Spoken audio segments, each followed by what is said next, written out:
It's now my pleasure to introduce three very distinguished speakers that we're honored to have with us today. And I see Governor Gordon has just arrived exactly on cue. So, okay, you could wait, but it's okay. So it's my pleasure to introduce Governor Mark Gordon, Wyoming's 33rd governor. Mark Gordon grew up on the family ranch in Wyoming, where he learned the values of hard work and integrity and the importance of working together. And he certainly brings those values to the table in Wyoming as its governor, maintaining its commitment to Wyoming, where its citizens can pursue their dreams while the state retains its unique character. And I've learned a lot about that. I like to say that the first time I've had a job in many years where I can wear jeans and a bolo tie is as president of the University of Wyoming. And I'm really proud of that, actually. I love the character of this state. It's something that I think we all really cherish. Elected governor in 2018, Mark Gordon successfully led Wyoming through two of its most significant challenges in many decades, the COVID-19 crisis and the most significant decline in mineral revenue in the state's history. He spearheaded efforts to diversify all sectors of Wyoming's economy, including technology, finance, agriculture, energy, including carbon capture and sequestration, and research, education, and tourism. And we've worked together very closely to develop the Wyoming Innovation Partnership that I mentioned a few minutes ago. It's also my pleasure to introduce Tommy Beaudreau, the Deputy Secretary of the Department of Interior. Deputy Secretary Beaudreau previously has returned to the Department of Interior after serving nearly 7 years in the department during the Obama-Biden administration, including acting as the first director of the Bureau of Ocean Energy Management, acting Assistant Secretary for Land and Minerals Management, and Chief of Staff to Secretary Sally Jewell. Deputy Secretary Beaudreau has more than a decade of experience in energy development, environmental conservation, tribal consultation. Born in Colorado, raised in Alaska, currently resides in Washington, D.C. with his wife and 2 children. And last but in no way least, my friend Marilyn Kite, retired Chief Justice of the Wyoming Supreme Court.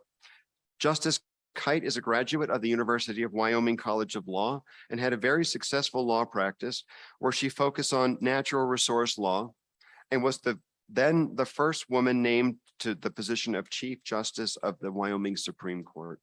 I'm grateful for Justice Kite's continuing involvement in the University of Wyoming. She's currently the chair of the Law School's Advisory Board and past chair of the Halb School Advisory Board. And Justice Kite will moderate today's discussion between Governor Gordon and Deputy Secretary Beaudreau. It is an honor to have you all with us, and we look forward to your discussions. Thank you.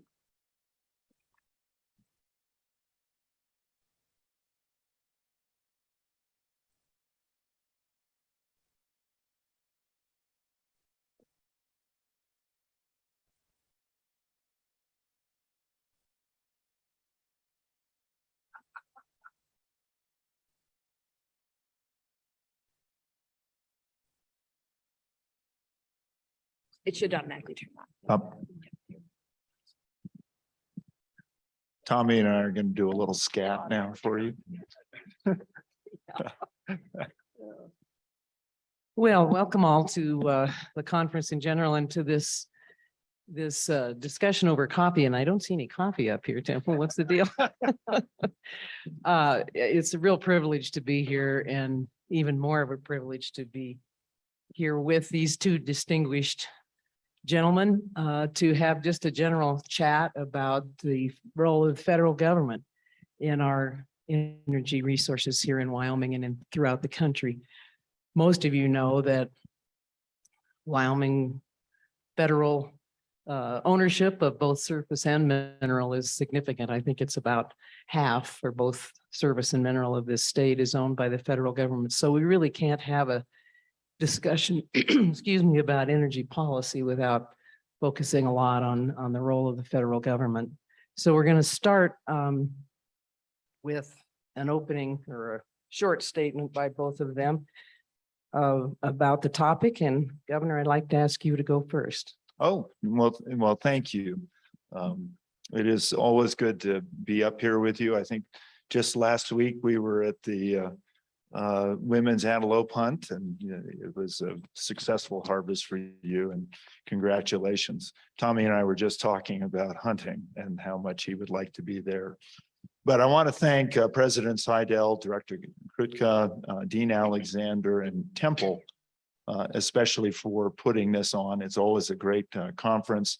And it is wonderful to have Deputy Secretary Beaudreau back to Wyoming. It is a delight to meet you, and somebody who comes from Alaska has a good sense of what the issues are that we're talking about. And I really look forward to our conversation today.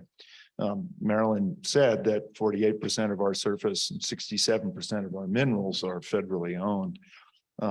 And it's a real challenge. I can remember talking to David Hayes in the White House some time ago when the Biden administration first came into office, and Governor Lujan Grisham of New Mexico and I both approached and talked about the understanding about how important carbon capture was. The climate issue was a paramount issue, and that we really both were committed to driving an agenda that talked about addressing climate, but how frustrating it was to have an administration that took federal leasing off the plate. And Lujan Grisham, the governor, essentially pointed out how the jobs aren't one for one, the challenges of not being able to develop on federal leasehold really only pushed development offshore to neighboring states where the federal government wasn't involved, and that held back our efforts. Wyoming is the first state to say we have a carbon negative future. We've done that, and I know Deputy Secretary, you and I have talked about this. We've done that by emphasizing carbon capture and sequestration. It's exciting to have direct air capture now in Wyoming, but more importantly, it's important that we drive that issue to using our legacy resources like coal and natural gas. We're very excited to have an opportunity to discuss the issues here. Wyoming did have the most significant drop in our revenue for the first time in our state's history, actually since 1884 during the pandemic. We did not have one rig running. That's the first time in our history. Today, we have 26 rigs up and operating this week. That's better. It's not quite where we were pre-pandemic level.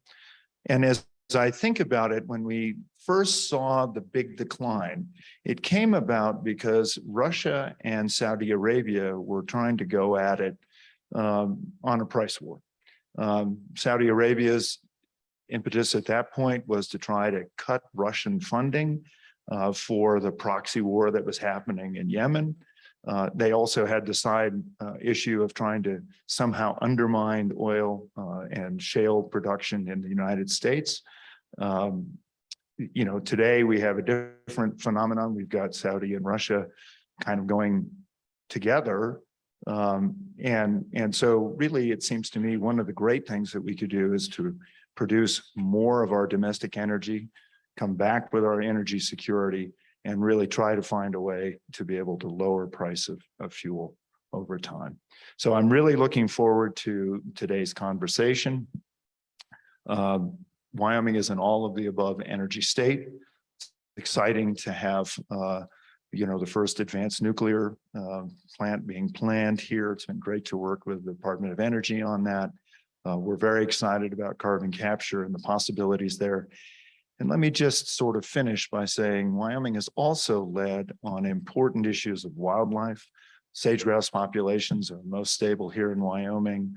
We're the first state to talk about migration corridors, and we've done that in participation with the industries that are developing these resources.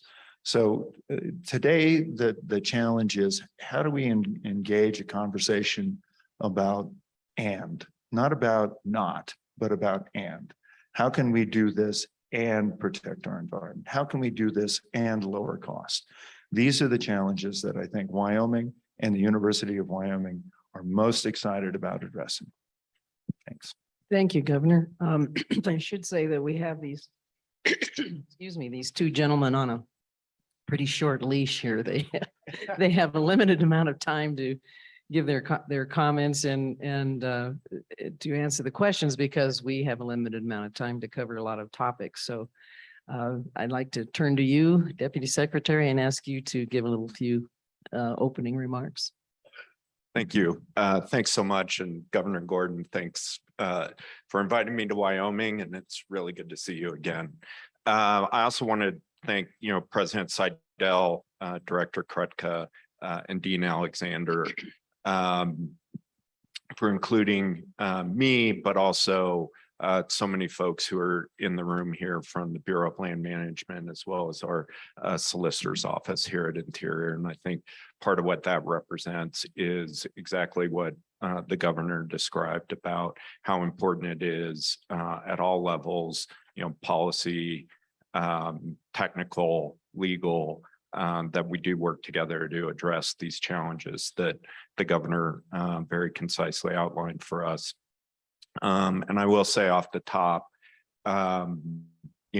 truly I see it that Wyoming is a leader in figuring out the path for the United States on energy issues and all dimensions and implications that that has, from climate to national security to employment and fundamental economic opportunity, as well as providing for the needs of our citizens. The governor, has been a leader in articulating that vision of an all of the above energy economy for Wyoming, having, grown up conversations about the changes and challenges that we're all facing.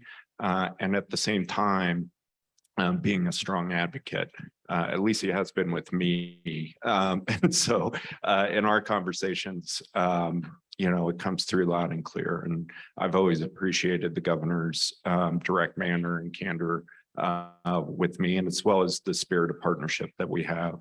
I also want to express appreciation for University of Wyoming. As was described by the director and the president, as well as the dean, the multidisciplinary approach that is being brought to bear on these energy related issues is really extraordinary. And I do think Wyoming and the university has been a model for that. And it's been a huge benefit to the Interior Department. We've benefited from the innovation and creativity and thinking that has gone into issues like carbon capture. One of the ongoing challenges we have in that space is having a regulatory environment that aligns with and enables that type of innovation. So we work together on the technical solutions. The industry, to its credit, is trying to think about new business opportunities, new models, ways to bring their know-how and technology to bear on all of these issues. And one of the things we're confronting, and it's an exciting challenge from a practitioner legal policy standpoint, but is a real challenge, is a regulatory system that in large part was developed in the 70s and 80s and doesn't align with those opportunities very well. And so I have a lot of appreciation for the thinking that's gone into it. We've made some progress, including especially here in Wyoming, on some flagship initial projects related to carbon capture, including on public lands, and figuring out how that's supposed to work. But there's more work to do. And, folks like Senator Barrasso have proposed legislation to help unlock those opportunities. Second, we can spend some more time talking about this during, the discussion.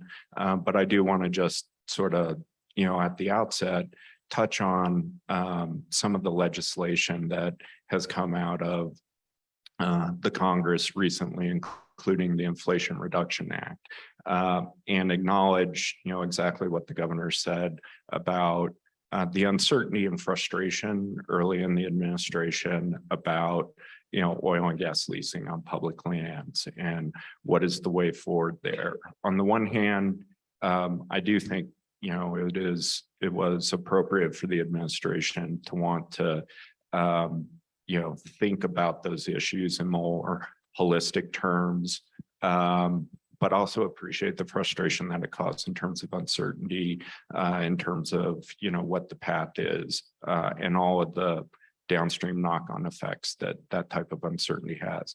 We're in a new place right now because of the legislation. We have a way forward on leasing both onshore and offshore. Happy to talk a little bit about what that looks like and what the outstanding issues are for us to work together to figure out. And then the other just sort of macro topic that's very front and center on my mind is transmission and the need for transmission in this country across the board, including to further unlock renewable energy opportunities, including here in Wyoming. So those are, some of the front burner issues from the department's perspective, which I know are also front and center here in Wyoming. Thank you. We're going to get right into it. Particularly the oil and gas leasing question, and we'd like to open up a couple questions to you and then allow the governor to respond. As you mentioned, certainly the oil and gas leases have been sporadic in the last 3 or 4 years. The first lease sale was in June, I believe, and it had been 2 years prior to that with nothing. What are your plans going forward in terms of oil and gas leasing and the litigation that comes with it? It seems once we get a lease there, we have a lawsuit. And so what is the department's policy going forward in terms of regularity and of defending the leases once they're issued? Thanks very much. And so real quick, on the statutory side. So as I think, most folks in this room probably, have an understanding of, the Inflation Reduction Act lays out, new criteria for the department to consider in terms of its onshore oil and gas leasing program, and ties oil and gas leasing to renewable energy right-of-way grants. And so on the onshore side, what the IRA does is says, the Interior Department essentially, can't issue new renewable energy rights away unless it's conducted an oil and gas lease sale in the prior 120 days and needs to offer for sale the lesser of 2 million acres or 50% of parcels nominated. And so there it is. There is sort of the path for the next 10 years on how leasing works and how it's connected to sort of renewable energy. And that provides a lot of clarity, which I think has been, to your point, has been missing up until now. So the challenge now for the department and the BLM and for all of us is to adjust to essentially that cycle and to develop kind of regular order in light of the new statutory guidance. We're moving forward with that. I think as folks saw in the last week or so, we put out, the first new tranche of scoping, including here in Wyoming. That lease sale will happen, in the second quarter of next year. And as I've talked with the White House about, sort of the new program is, kind of more of a, conveyor belt and, regular cycle. And so there are a lot of issues underneath that that we need to figure out how the nominations process works, et cetera. But part of what the legislation does, including making really exciting investments on technological development and partnerships, across the United States that I know Wyoming will benefit from, is certainty about our leasing process. Is the amount of acreage offered under the Inflation Reduction Act limited, or is that the floor that you just mentioned? It's 2 million acres. Yeah, it's not limited. It provides the two criteria of, 2 million acres or 50% of what's nominated. And so those are the criteria. BLM's working on guidance, essentially like here's how that's going to work from an implementation standpoint. Governor, I know you mentioned and so did the Deputy Secretary, the problems with the oil and gas leasing, lack of predictability and the stop and start. I just wonder if you comment from the standpoint of the state of Wyoming and the industry in general, the impact of that process. Well, sure, and thank you. And again, Deputy Secretary, thank you very much for recognizing those issues. I think in all the Western states with public land and federal minerals, the issues are very much the same. And that is when you have this start and stop approach, the legal challenges that are mentioned, sort of compounding that, it really makes it hard to have a predictable and regular approach to the orderly development of minerals. I think it leads to periods where people try to load up when they feel like there's an opportunity, and then they sort of see those things wind off as they don't. The demand really doesn't change. And so development ends up, and for states like Wyoming, New Mexico, Montana, Utah, the companies that develop have to figure out where they're going to put their capital, and they want to have a dependable place to put that. So the development doesn't really slow down. It moves to places like Texas or Michigan or Pennsylvania or Ohio, where they don't have the same challenges with the federal minerals. So we don't have that sort of predictable partnership with the industries that are committed to Wyoming as they develop out. I look at Sublette County, Jonah, where we have had remarkable success and cooperation, talking about trying to protect pieces of habitat, talking about the best ways to do development. There's always things we can do better, and I think everyone wants to do that. But the challenge is when you have this sort of start and stop approach, how do you commit that capital and how do you make that happen? The other challenge, I think, for us is really from the Mineral Leasing Act forward. With conventional development, there has always been a recognition about the impact to communities. So, that's been improved. I think Governor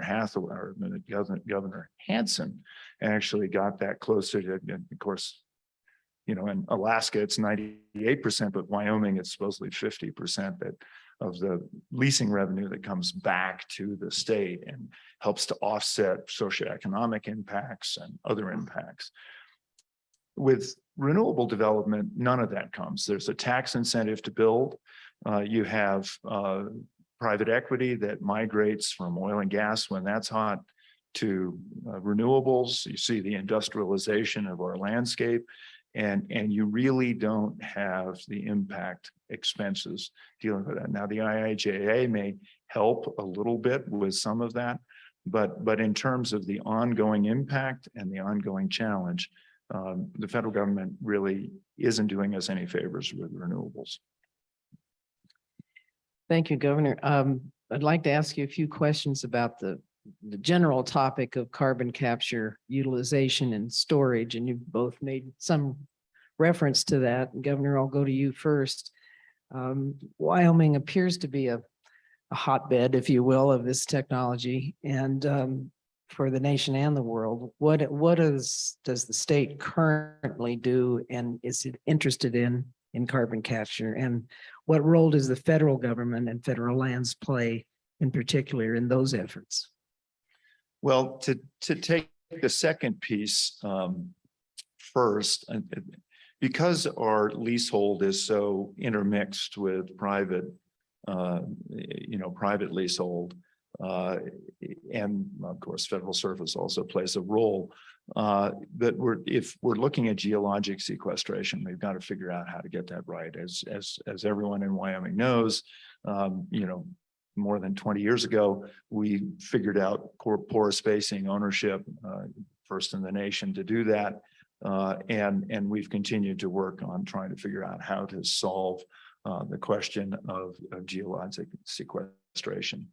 I believe Wyoming has perhaps the best way of doing that with our high bay and the ability for Mohammed Piri's shop to be able to model in a better way than almost anyone else about what that reservoir is going to look like and to see what happens with CO2 as it's sequestered geologically. But why Wyoming took this topic on is that the issue isn't really whether you develop minerals or don't develop minerals. The issue is the carbon dioxide in the atmosphere. And we can do a better job of capturing that CO2. We can actually put it to use in various things. But where Wyoming really has taken the leadership on this is really twofold. One is that we have primacy. And so North Dakota and Wyoming are the only two states that really have a state approach to this for geologic sequestration. That's absolutely essential. The second thing that I'd say is that you can look at the ag sector and see what, and this has actually gone across Secretary Vilsack and Secretary Perdue before, and I had conversations about how do we recognize the contribution that agriculture makes to sequestering carbon, not a particularly difficult challenge. You can look at the Haney test for soils about carbon content. Some discussion about whether Haney is accurate or whether you do some other form. But the fact of the matter is organic content in your soil demarks how much carbon sequestration you're having. If we can develop the root structures, we can get more carbon in the soil. This is something that I did when I worked for Apache. We ended up selling carbon credits at a pretty efficient exchange, but that is valuable. We can actually high grade that by talking about better management of our forests. And there, it's been interesting to see even states like California have talked about how the, sort of incessant challenges in the legal realm slow down the ability to manage forests. Dead and dying or decadent forests do not store carbon as well as growing forests do. So this isn't a sort of wholesale, let's cut every tree and have it all grow. This is really about trying to figure out how we do a better job of managing all of our resources. And we really do need to have a consistent and regular approach in leasing with the administration and with the scientific and legal communities to try to figure out how to address this issue of CO2 in the atmosphere. Whether you shut off minerals entirely or not, we're still going to have to figure out how to get rid of carbon dioxide. Thank you, Deputy Secretary. What opportunities do you see for federal involvement in carbon capture and sequestration? And in particular, are there opportunities for the VLM to grant rights of way through federal mineral, which will be necessary in some locations to make that effective? Thanks very much. And I want to emphasize one point that the governor made that I think sometimes gets lost in the policy discussion, including, some of the advocacy against carbon capture. The real opportunity here is not limited to, making individual operations carbon neutral. The real opportunity is to scale and decarbonize large sectors of the economy. And if you bring a climate lens to that issue, as the governor said, getting every molecule of CO2 out of the atmosphere and into secure geological storage should be a priority. And so that's how, we're thinking about it, consistent with, as the governor described, is, we need to scale. There's advances being made in the technology that's incredibly exciting, including some of the investments that are coming through IRA and bill, and DOE's got, truckloads of money that I hope, the president can tap into and bring Wyoming's know-how to bear on all of that. But fundamentally, what's really the opportunity here is to scale carbon capture to the point where, you're moving into other sectors, including petrochem, including agriculture, and sequestering carbon at scale, and really making a dent that way. The onus, especially in places like Wyoming, where we do have a large surface as well as subsurface estate, is to have a regulatory regime that can support that.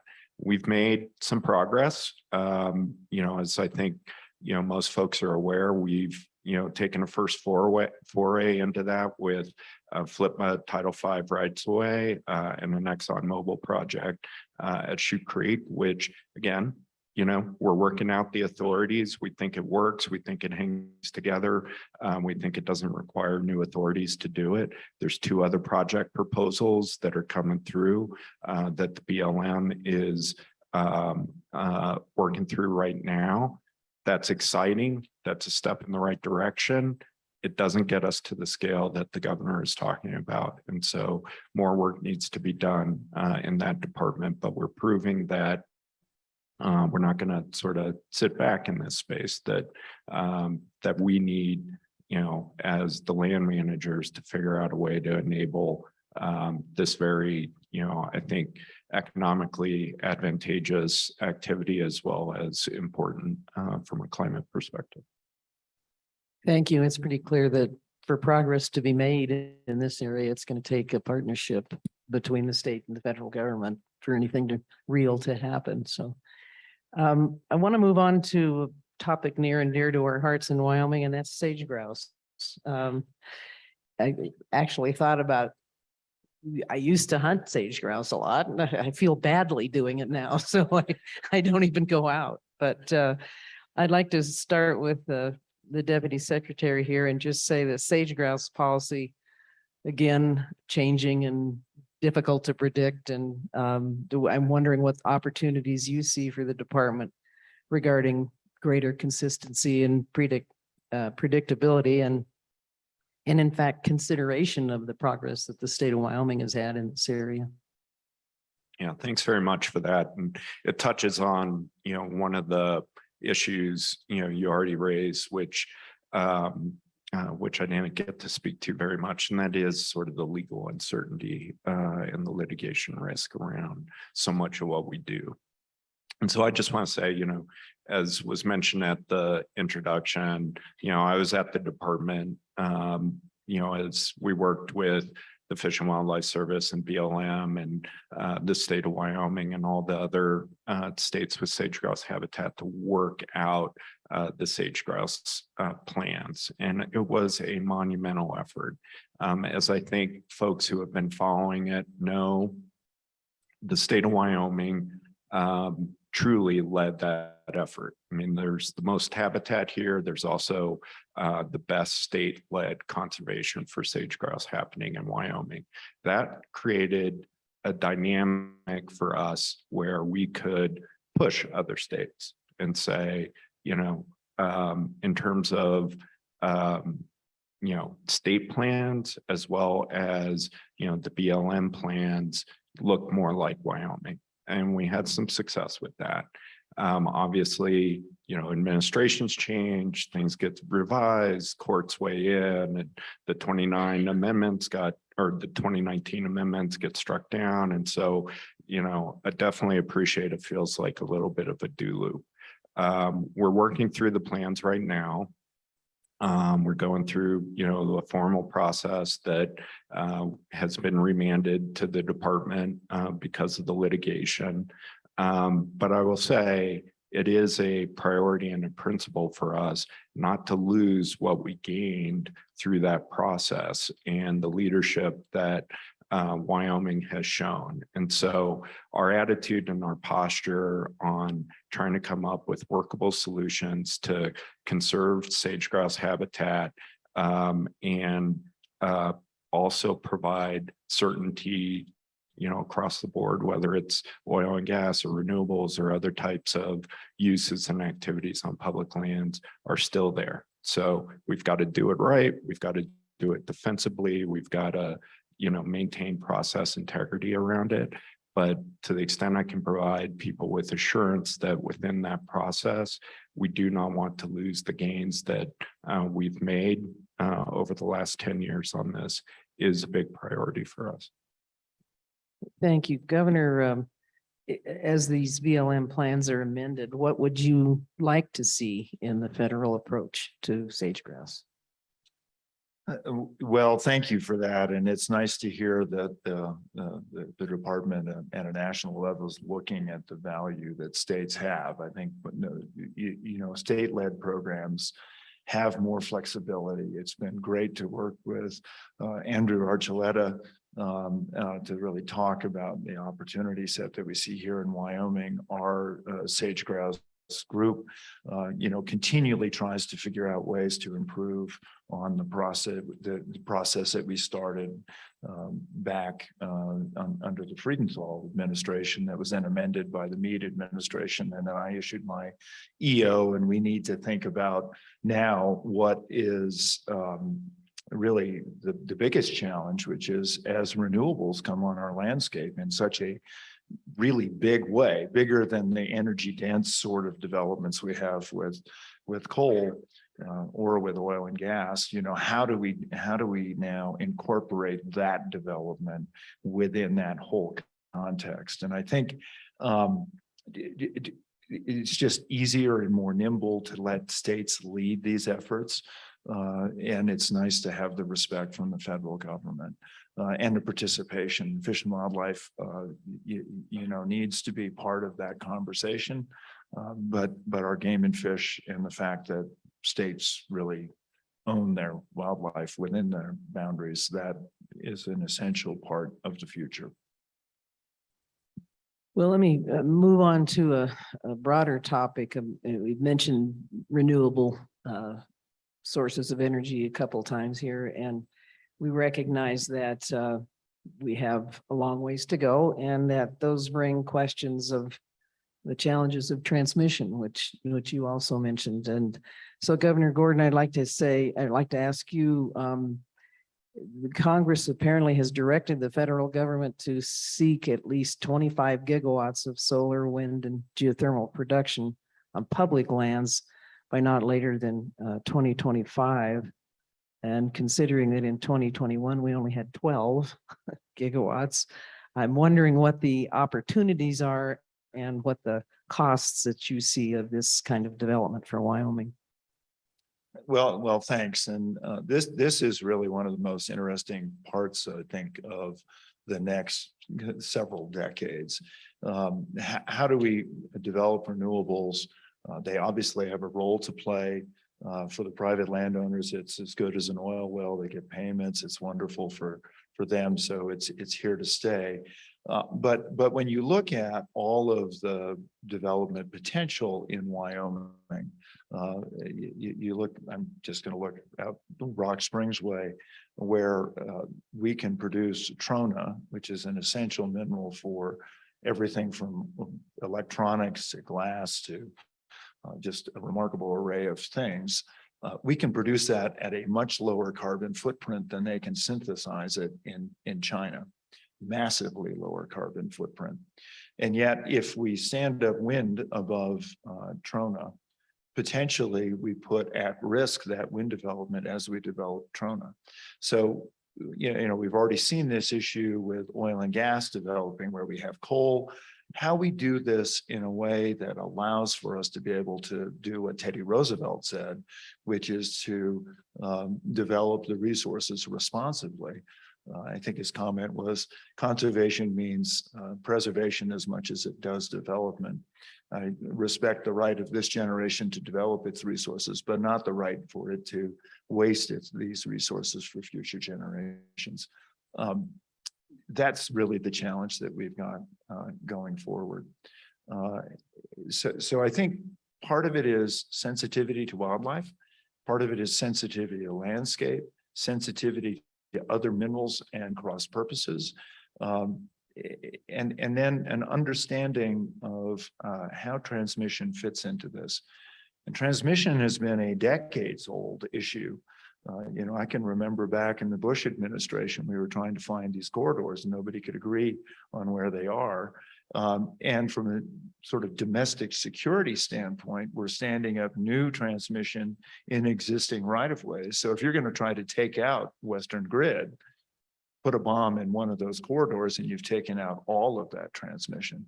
So as a country, we've got to move beyond simple conversations about renewable good, fossil bad. We need to move to what is a secure, sensitive, thoughtful approach to energy so that we can produce all of these minerals, produce all of the energy this nation needs, and do it in a way that we can really say, we've done a good thing for our future. Thank you. Deputy Secretary, how is the BLM going to reach this massive goal of 25 gigawatts? And how is the development, as the governor said, of transmission lines included in that effort in looking forward? So as challenging as the transmission problem is from like a BLM, permitting perspective, I actually think that's like the least of our worries, to be honest with you. Like, BLM, can and has demonstrated that it can, including here in Wyoming, BLM can, do its job to permit rights away. It takes longer than it should, and everybody's focused on that. But the real challenge, and the one that keeps me awake at night, and the one that, I get pinged on regularly from the White House is, again, when you are trying to do transmission, connect renewable sources, connect sources to, population centers that need them, by definition, that means trying to extend corridors, rights of way, lines, hundreds, thousands of miles across a patchwork of ownership. And so what we've seen, including in the litigation context, is every one of those crossings is an opportunity for legal challenge. And we have a set of federal authorities, not to mention, the complexities with states and local communities, but just on the federal side, we have a complex matrix of federal authorities that has developed over decades and decades for different purposes. And so, while BLM, has a big role to play, Fish and Wildlife Service, National Park Service, Department of Agriculture, all have a role to play of, all right, how can we prove to the American people that these investments that are being made through, the bipartisan infrastructure law, the Inflation Reduction Act, to do infrastructure in this country can really be permitted.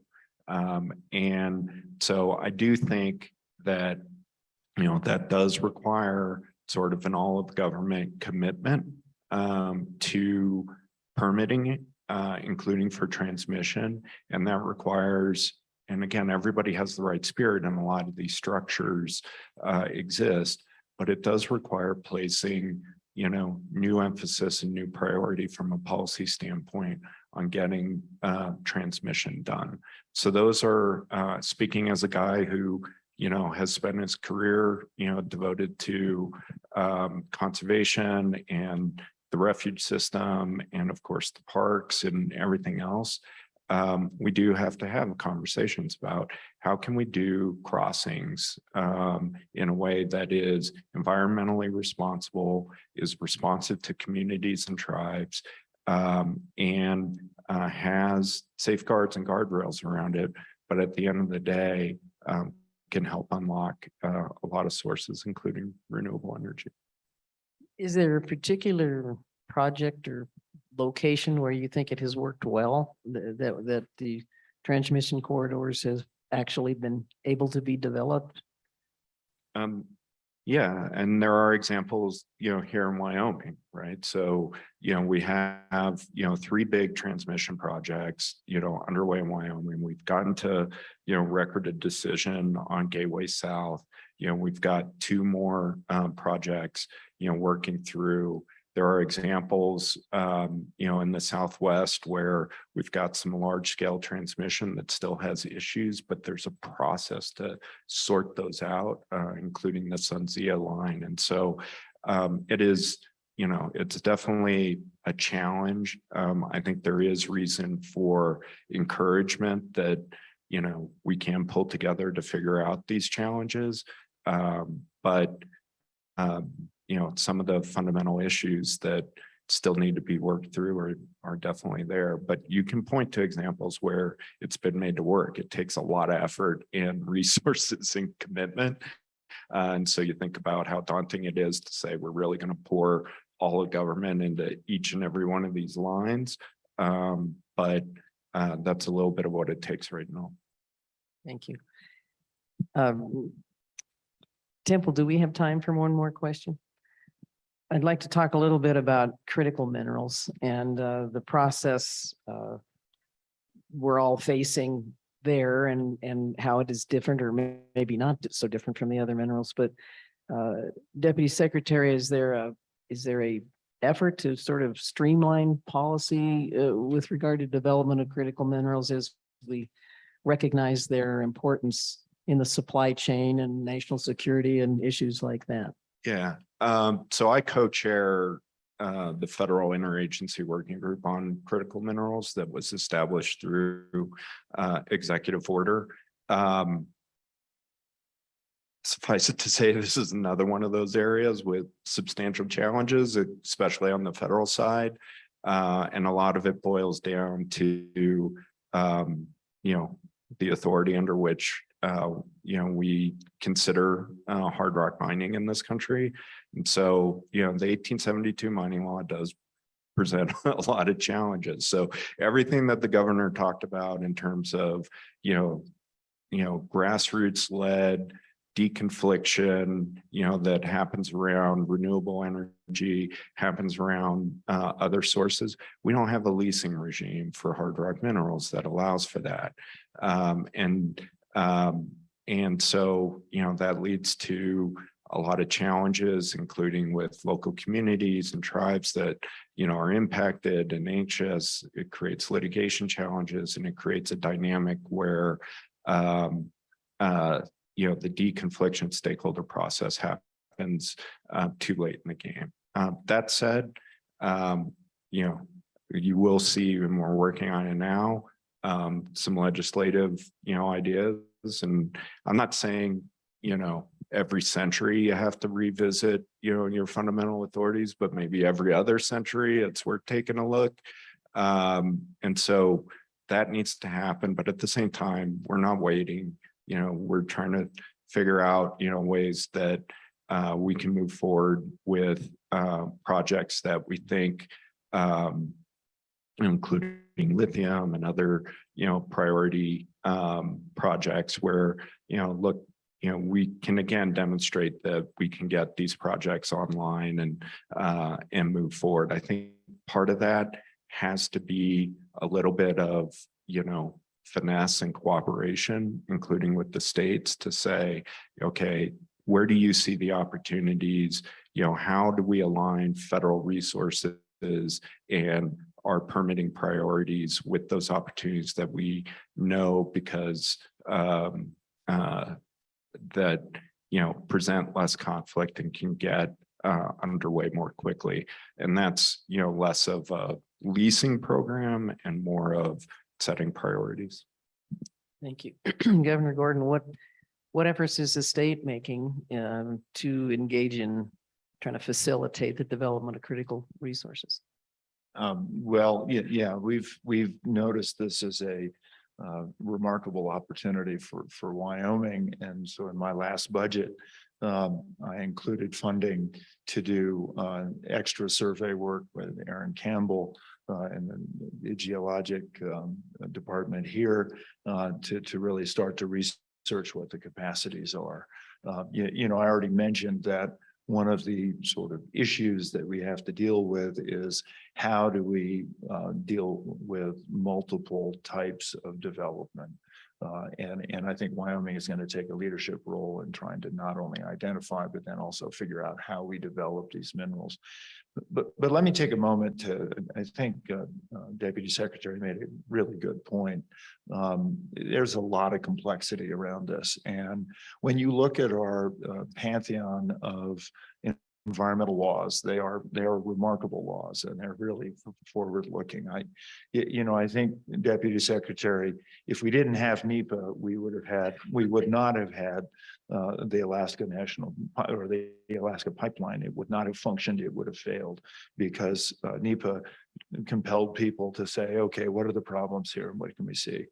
Over time, though, in my view, it has become much more of a tool to just stop things. And as a result, we really have a legal framework, which is, I think, making it impossible for us to deal with the challenges we've identified up here with the urgency that's needed. And, if you look at climate change, we look at critical minerals, what we need to do to develop alternative technologies, all of these things can be stymied by a regulatory regime, which has become really much more of a legal playground than it has been the tool that was designed originally in the 1970s to bring critical thinking to the development that we do. And I think this is going to be a challenge policymakers are going to have to come to grips with. We talk about a renewable standard that we need to bring into play in the next 20 years or so. But if you look at energy development, like the Sierra Madre Chokecherry project, it's been over a decade just in permitting alone. The challenges that we talked about with Gateway South and the fact that it took a revision of policy that really affected sage grouse on the part of the federal government to sort of allow that to proceed. We don't want to cut corners. We want to have a robust framework that allows for a thoughtful approach to development and an opportunity for us to identify and address the very challenges to the environment that a particular project presents. But we need to do that with some alacrity if we're going to deal with these problems. Thank you. We're going to give both gentlemen an opportunity to give a kind of a summary statement or answer a question that we failed to ask you that you think is relevant to these questions we're facing today. What seems very obvious is that there's a lot of common ground and a lot of areas for common ground and a lot of places where we need to make more progress. But can I ask you to go first, Deputy Secretary, in a final statement?